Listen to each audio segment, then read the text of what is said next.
The strange narrative of defeated inflation is circulating in the mainstream in the wake of the Federal Reserve's recent interest rate hike, but we've seen this kind of false optimism from the Fed and the media before.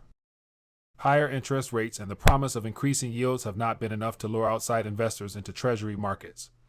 With Treasuries now facing the worst bond market collapse in half a century, economists calling for a deflationary reaction might be holding their breath for a while as price inflation continues to climb for many months to come. With the yield curve inverting once again, long-term bonds are coming under scrutiny, and the question now is, how will the U.S. government pay off its exponential debts without ongoing stimulus from the Fed and an ever-increasing balance sheet? More printing means more price inflation, but no printing also means more price inflation. This uncertainty has led China to dump U.S. Treasuries to the lowest level in 12 years, and Japan, once a stalwart pillar of U.S. investment, is cutting their holdings as well. Arguments can be made that this is part of molding currency markets to artificially increase or decrease exchange rates.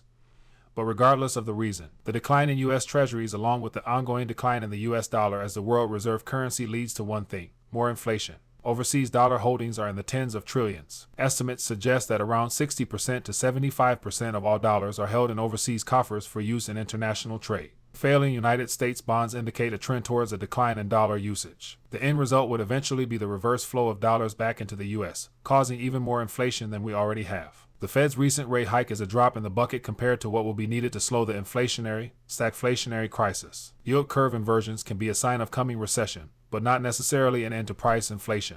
Yet, mainstream economists are already predicting deflation back to balance. This seems to be another blatant lie similar to the inflation is transitory narrative of the past 2 years, which even Janet Yellen now admits was utterly wrong. The reaction of foreign creditors does not suggest an end to inflation. In fact, it indicates the opposite. So you know what that means. There will be a flood of dollars coming back to the United States looking for a place to call home, and that will lead to even higher prices of everyday items. Not to mention the deliberate stoppage of goods being imported into the country. Like I mentioned last night during the live stream, no one wants to be left holding a bag of government liabilities, so while cash serves a purpose, Putin declaring an end to the unipolar world headed by the West is a sure sign that something is coming down the pike. In my opinion, due to the ramping up of tension between the East and the West, it will be very hard to think we can get to the end of this year without some sort of event. We don't know if it will be a cyber attack, banking collapse, stock market sell-off, or what, but one thing is for sure. If you don't have what you need to hunker down for a short or extended event, those items will not be available when you need them later. To end this audiocast on a good note, stay vigilant and take advantage of every minute to live in gratitude.